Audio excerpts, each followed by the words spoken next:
Good afternoon, ladies and gentlemen. Welcome back to the Shadow and Sun Show, and welcome back to another Friday Arduin review.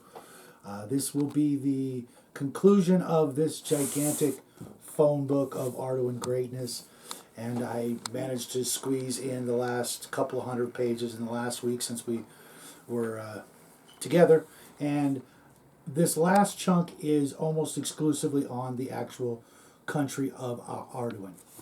And I just had a nice good chat with Fritz over at DM's Alcove and introduced him to Arduin, and hopefully he will love it as much as we did. Thanks for chatting with me the past couple of days, Fritz. That was a blast, and I look forward to seeing you again tonight over at Max's on Legion of Myth. I hope you guys will all join us there as well after Tenkar's Tavern, which, as you know, is also another Friday ritual of ours. Of course, after we have those wonderful, wonderful, wonderful hamburgers. So let's start where we left off, which was page 550, I do believe. The country of Arduin, the introduction, the maps, etc. Stuff that is up on my wall over here. As you've seen before, the great maps that were sent to us by Emperor's Choice. And then the history of Arduin. Again, we talked last week about the Cathoi, them being the ancients of the Arduin universe, the ancient race that started everything. And then their war with the Time Lords. And, I don't want to spoil anything for you because it's a great story. And that takes up a good dozen or so pages of the next part of this book. And then, of course, goes into the geography of Arduin, all the different features, mountains and lakes and rivers and all that good stuff that's, irrelevant until you're there and you have the map in your hot little hands or on your table and you can show your fellow players, you're here and this is there, etc. And the next chapter was the Arduin economics, all of the different, subtleties of doing commerce and business in the land of Arduin, which, if you guys remember from way back when I did the small digest Arduin books, they have literally probably 100 different types of coins to keep track of, different monetary systems and all that I hear will be trimmed down quite a bit in the new Arduin rules that'll be coming out hopefully next year. I'm really looking forward to seeing what they add and cut out of some of the more extensive information that David A. Hargrave wrote about his world. It was just a little bit too much for most people to want to deal with. Most people have a hard time with copper, silver, electrum, gold, and platinum in games like Dungeons and Dragons, and throwing at them 50, 75, 100 different types of coins and their values, half pennies to sovereigns and all those different things. I think it's just a little bit too much for people to have to keep track of. I know in the real world we have literally thousands of types of currency and coins and bills and all that stuff, but it's a game. We really don't want to be bogged down by that. Then the Arduin military, all the little nuances of the different troop types and formations and branches of the military, and then the Arduin society, the people, the places, all the very really interesting parts of Arduin, the legends and the distinctive foods that we've talked about before, and the the lifestyle and just the overall feel of what it would be like to live in Arduin, which was possibly my favorite chapter of the Arduin country, as it were, and the Arduin calendar and holidays. Another thing I think you should take from this book and add a page to your own journal of your own world book. Really get down those really simple, granular details. What's Monday called? What's Halloween like? Or do they have a Christmas and things like that? And here they go through all of those little details that I hope will inspire you guys when you're making up your own game worlds to not just, oh, it's a festival of such and such, and really delve deep into those details, really make them special, and make it so that your players want to come back to that particular town or village or kingdom on that particular day because they do not want to miss the party of the year kind of mentality, because as we all know that those festivals and those Mardi Gras like situations are just ripe for the pickpockets in your party and the other miscreants that want to get away with things that they couldn't normally get away with. There's a ton of people in the area. They're all celebrating. They're all drunk or what have you. What a great opportunity to steal this, or spy on this, or sneak into that library and borrow that book or things like that. Then the Arduin noble houses, and there's quite a few of them with all of the different royalty and the famous people that, again, you really need to flesh those out. Over on Table Breakers yesterday, they had a nice discussion about really fleshing out your NPCs and how really important it is to make those people not just another face in the crowd, make them people that everybody will remember, or at least the NPCs that you're playing at the moment. Give them reasons to want to interact with them again and build relationships with those NPCs. And this is a great example of some great people and places like that to do that with.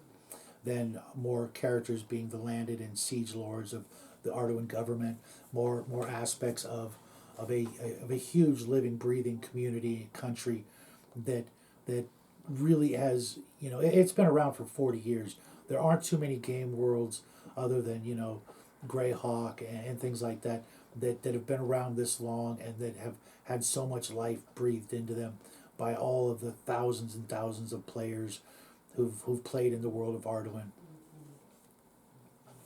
Then a nice chapter on the law and punishment in Arduin, which again, definitely want to have the rules and regulations and the crimes and the punishments for things, because you don't want to have to just make it up on the fly. If the player characters know that if they get caught stealing, they're going to lose a hand, they're really going to think twice about stealing in your game worlds or any other crime for that matter. And if those punishments are posted or well known by everybody, then you don't have to leave it hanging what's going to happen to them if they get caught. They'll know ahead of time, and that'll make them that much more careful when they're committing their crimes or planning their capers, and all the different things that people and player characters are famous for doing when they're not running paladins.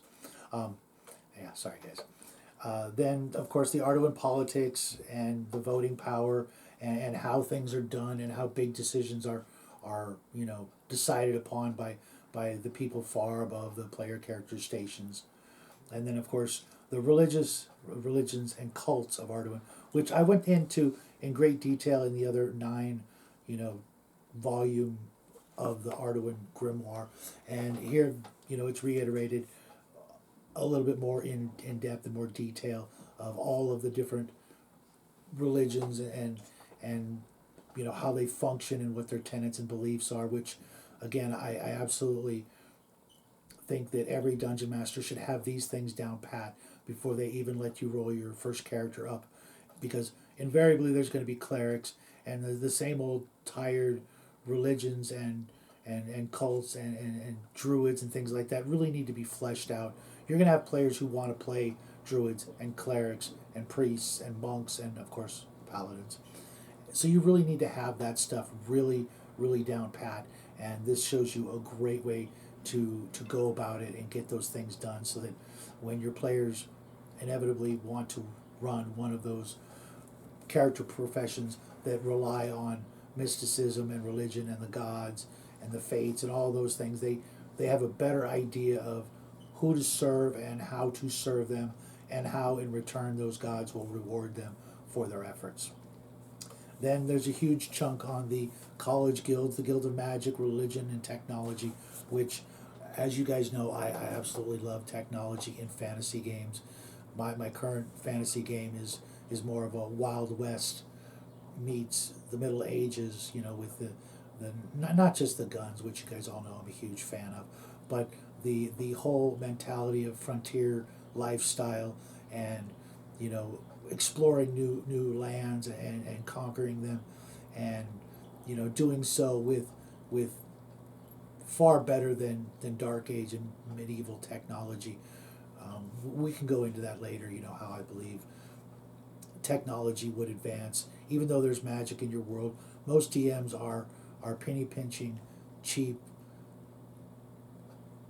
misers when it comes to handing out the magic items. And if the world is that, bereft of magic items and magical abilities and powers and potions and spells and all that, then by all means they would come up with technological advances.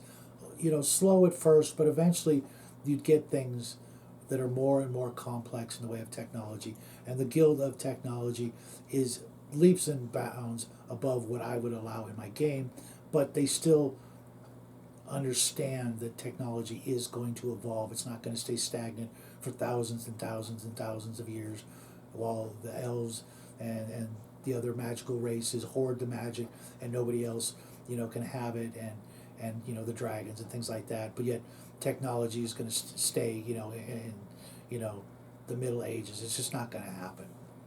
Of course, there's the Thieves Guild, the Traders Guild, the Courtesan Guild, and the Assassins Guild.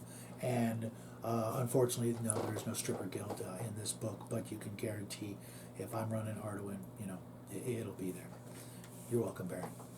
And then the organization and societies, settlements, and cities. These are all the major, metropolitan, so to speak, areas of Arduin, and what they're like, how they feel. The Arduin world has a lot of parallels. David A. Hargrave was very influenced by certain cultures and certain mythologies and things like that. So they influenced his world, and it's nice to be able to know where they were influenced by, just as Dungeons and Dragons and other games like that have their parallels, like the Oriental Adventures that I recently reviewed, and the Al-Qadim Arabian Nights sort of influenced areas, and Arduin is no different. It has a lot of things like that were clearly and obviously inspired by certain real life areas, or even fantasy areas, like the Melbourne with Elric and that world. He was also influenced by things like that, and of course some Tolkien. But I think you guys will definitely benefit from reading this whole book because of all those different influences and how you can bring them into not just playing a game of Arduin, but whatever game world you're running. This book is, like I said, 800 pages with all the appendixes that I'm going to go into next, and every single word here has stood the test of time and has great bits of information to impart to any gamer, any player. And as you guys know, this whole book is system agnostic, so it's just designed to be helpful regardless of what game world you're running. You can be running a Traveler world and still benefit from this specific book of information and a wealth of ideas and wonderfulness. And then the Arduin Nexus. One of my absolute favorite parts of Arduin is its fearlessness when dealing with interdimensional travelers and players coming and going from different worlds and game systems and all those things. The Plateau of Forever is a huge mesa with, I think it's like 12 or 13 different permanent portals leading to other worlds to and from Arduin that allow you to bring players in or have players leave if they want to explore places outside of Arduin. And this fearlessness when it comes to interdimensional travel is absolutely refreshing in every way. If your players want to go somewhere else, they take a trip to the plateau, find the portal that sounds best to them, fill out some paperwork. Yes, there is that sort of thing going on.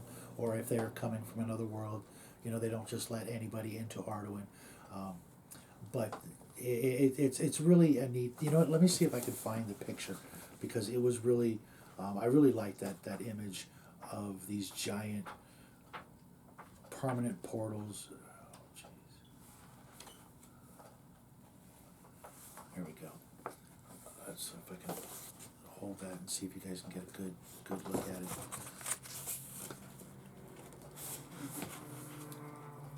As you can see, those portals are massive, so you could literally have dinosaurs come traipsing through, which I believe, if I remember correctly, that there is a day once a year where all the portals just, for whatever reason, just swing open, and magical energies from all over the multiverse or the omniverse or whatever you call it just come flowing in, and everybody runs for the hills, fearing the vortexes and all of the horrible and whimsical magical effects that just rain down upon the entire world on that one day because of this plateau of forever. Let's go back to the table of contents. I don't know why I say it like that sometimes, but you guys will bear with me. Then the Nexus-based organizations, there's actually sort of a bureaucracy and a governmental system that tries to, to control, the comings and goings and all of the, the difficulties and harshness that could, come if you're a member of a horde of vampires that are trying to come into Arduin.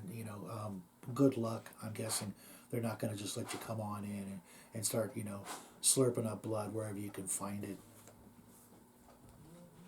Then there is a really nice long, little over 50 pages of appendixes 1 through 10, the constellations, which at first I didn't think that it would be all that interesting or important to have, more than just a passing mention of this. But then I was thinking of all the different kinds of magic users and astrologers and the star-powered mages, of course, that you could really weave the knowledge of and the placement of the stars and what stars are up in the night sky for whatever reasons. So it was actually a lot more interesting, and I think that you can all really benefit from using little bits of lore like that in your campaign.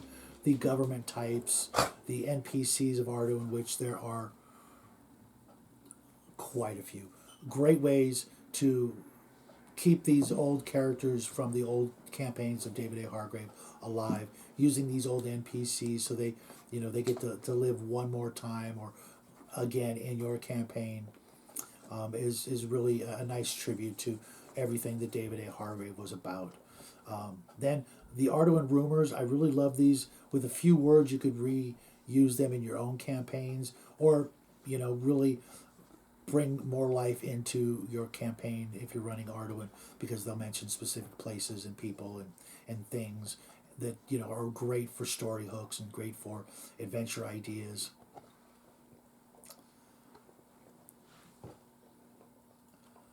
And then we are just about at the end. There was the heraldry, which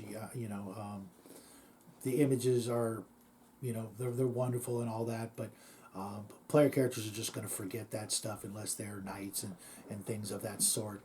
The Inns of Arduin, absolutely another, great bunch of information.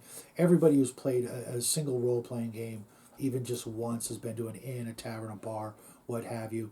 So having, more firmly based and more widely described versions of all the inns and taverns, things like that, in Arduin give just a little bit more feel and a little bit more detail and a lot more flavor to the overall game.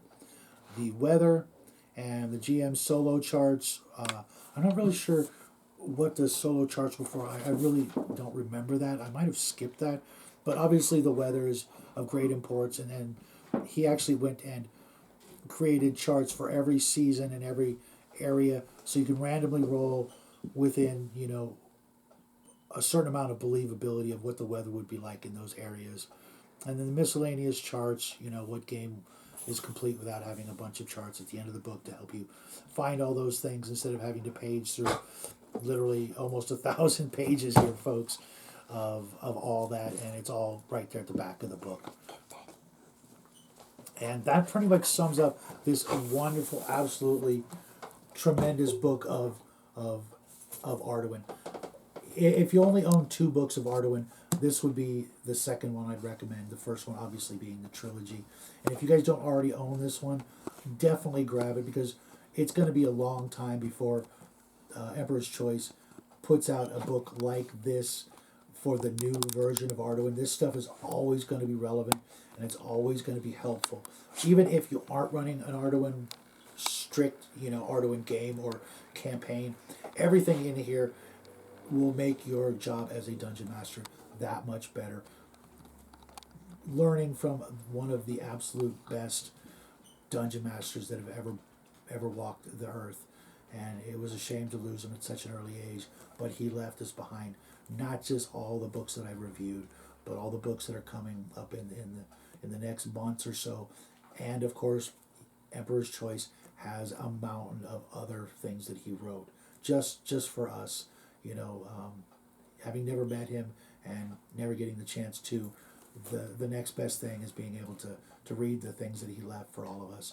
And I hope you guys will appreciate him as much as I do, and appreciate Emperor's Choice as much as I do, for keeping this absolute top-notch world of fantasy still alive for all of us and for generations to come.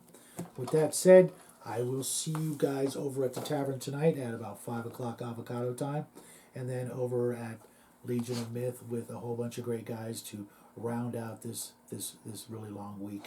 I hope you guys have enjoyed this review, and I hope we'll see you guys next Friday for the next one. I'm not sure what book I'm doing next. I have to talk to George, but until then, folks, have a great weekend. We love you guys, and remember, Arduin Eternal. Good night.